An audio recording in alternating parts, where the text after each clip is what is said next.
আমি অসম সংখ্যালঘু সংগ্ৰাম পৰিষদ ধুবুৰী জিলা সমিতিয়ে আজি আমি বিলাসীপাৰা থানাৰ মৰত আমাৰ যিখন যোৱাকালি লোকসভাত যিখন বিল উত্থাপন কৰিছে ওয়াক সংশোধনী বিধেয়ক এইটো আমি বিল নামানো এইটো বিল বাতিল কৰিব লাগিব এইটো বিল আমি কোনোপথে গৃহীত হ'বলৈ নিদিওঁ বাতিল নকৰিলে কি কৰিম আমি ইয়াত ভয়াবহ প্ৰতিবাদ আন্দোলন কৰি তুলিম ওয়াক সংশোধনী বিধেয়ক যদি বাতিল নকৰে ইয়াত আমি ভয়াবহ আন্দোলন কৰি তুলিবলৈ বাধ্য হ'ম এসপি জিন্দাবাদ জিন্দাবাদ চকত আজি কিয় প্ৰতিবাদ কৰি আছে হয় আমি অসম সংখ্যালঘু সংগ্ৰাম পৰিষদৰ ইয়াত এটা প্ৰতিবাদী কাৰ্যসূচী হাতত লৈছোঁ যে আমি গৰ্বিত যে আমি ভাৰতৰ নিচিনা এখন গণতান্ত্ৰিক দেশত আমি বাসিন্দা হ'ব পাৰিছোঁ নাগৰিক হ'ব পাৰিছোঁ তাৰ কাৰণে আমি গৰ্বিত তাৰ লগতে ইয়াৰ লগতে আমি লজ্জিত এইকাৰণে আমি লজ্জিত যে ওয়াকফ সম্পত্তি এইটো ধৰ্মীয় সংখ্যালঘু মানুহৰ কাৰণে এই সম্পত্তি আজি কেন্দ্ৰীয় চৰকাৰ মোদী চৰকাৰে মানে ডকাইতৰ দৰে আমাৰ পৰা কাঢ়ি লৈ তেওঁলোকে কৰিছে কি তেওঁলোকে চৰকাৰৰ অধীনত কৰিব কৰিছে যে ওয়াকফ বিলটো সংশোধনী কৰি আমাৰ মানে অধিকাৰখিনি তেওঁলোকে কাঢ়ি ল'ব বিচাৰিছে আমি ধিক্কাৰ জনাইছোঁ কেন্দ্ৰীয় চৰকাৰক আজি এজন পিতৃ যোগ্য পিতৃ যেনেকৈ সম্পত্তি খাটি মানে পৰিশ্ৰম কৰি সম্পত্তি মানে যেতিয়া মানে কৰে মানে আহৰণ কৰে আৰু এজন কুলংকাৰ পুত্ৰ যেনেকৈ এই সম্পত্তি মানে বিনষ্ট কৰে ঠিক তেনেদৰে আজি এই মোদী চৰকাৰে আজি আমি ইমান কষ্ট কৰি আমাৰ দানবীৰসকলে এই ওয়াকফ বঁটা দান কৰি হাজাৰ হাজাৰ কোটি কোটি টকাৰ সম্পত্তি দান কৰি এই ওয়াকফ বঁটা দান কৰিছিল আৰু এই দান আজি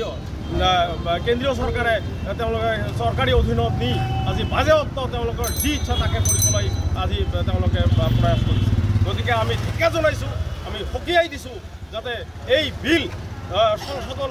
বাতিল কৰিব লাগে এই বিল যাতে বাতিল কৰে আৰু যদি এই বিল বাতিল নকৰে ইয়াতকৈ আমি ভয়াবহ আন্দোলন কৰি তুলিবলৈ বাধ্য হ'ম আমি কেন্দ্ৰীয় চৰকাৰক সকীয়াই দিছোঁ ওয়াক সংশোধনী বিধেয়ক আমি নামানো ওয়াক সংশোধনী বিল বাতিল কৰিব লাগিব কেন্দ্ৰীয় চৰকাৰ হাই অসম সংখ্যালঘু সংগ্ৰাম পৰিষদ জিন্দাবাদ ওয়াক সংশোধনী বিল বাতিল কৰিব লাগে কেন্দ্ৰীয় চৰকাৰ গো বেক অসম সংখ্যালঘু সংগ্ৰাম পৰিষদ জিন্দাবাদ অসম সংখ্যালঘু সংগ্ৰাম পৰিষদ জিন্দাবাদ এএসপি জিন্দাবাদ এএসপি লং লিভ বিজেপি সরকার গো ব্যাক বিজেপি সরকার মুর্দাবাদ কেন্দ্রীয় সরকার মুর্দাবাদ কেন্দ্রীয় সরকার মুর্দাবাদ নরেন্দ্র মোদী মুর্দাবাদ অমিত শাহ মুর্দাবাদ কেন্দ্রীয় সরকার গো ব্যাক অসম সংখ্যালঘু সংগ্রাম পরিষদ জিন্দাবাদ এসএসপি জিন্দাবাদ ওয়াক সংশোধনী বিধেয়ক আমি নামানো ওয়াক সংশোধনী বিধেয়ক বিল বাতিল করক কেন্দ্রীয় সরকার হাই সেন্ট্রাল গো ব্যাক সেন্ট্রাল সরকার গো ব্যাক ওয়াক সংশোধনী বিল বাতিল কৰিব লাগিব ওয়াক সংশোধনী বিল বাতিল কৰিব লাগিব ওয়াক সংশোধনী বিধেয়ক আমি নামানো ওয়াক সংশোধনী বিধেয়ক বিল নামানো অসম সংখ্যালঘু সংগ্ৰাম পৰিষদ জিন্দাবাদ এসএসপি জিন্দাবাদ ওয়াক সংশোধনী বিল বাতিল করক ওয়াক সংশোধনী বিধেয়ক বাতিল করক কেন্দ্রীয় সরকার হাই সেন্ট্রাল সরকার go back BJP go back ওয়াক সংশোধনী বিল বাতিল করক ওয়াক সংশোধনী বিল আমি নামানো ওয়াক সংশোধনী বিধেয়ক আমি নামানো ওয়াক সংশোধনী বিল বাতিল কৰিব লাগিব অসম সংখ্যালঘু সংগ্ৰাম জিন্দাবাদ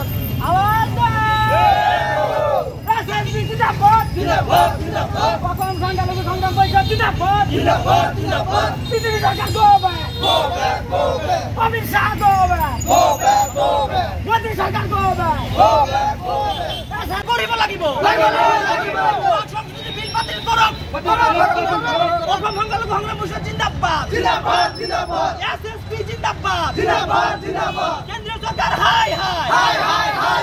সেন্ট্রাল সরকার গো ব্যাক অকমঙ্গল কংগ্রেস পরিষদ জিন্দাবাদ এসএসপি জিন্দাবাদ ওয়াক সংশোধনী বিধেয়ক বাতিল করিব লাগে ওয়াক সংশোধনী বিধেয়ক বাতিল করো ওয়াক সংশোধনী বিধেয়ক বিল বাতিল করো ওয়াক সংশোধনী বিধেয়ক বিল বাতিল করিব সেন্ট্রাল সরকার হাই সেন্ট্রাল সরকার গো ব্যাক অকমঙ্গল কংগ্রেস পরিষদ জিন্দাবাদ এসএসপি জিন্দাবাদ ওয়াক সংশোধনী বিল বাতিল করো ওয়াক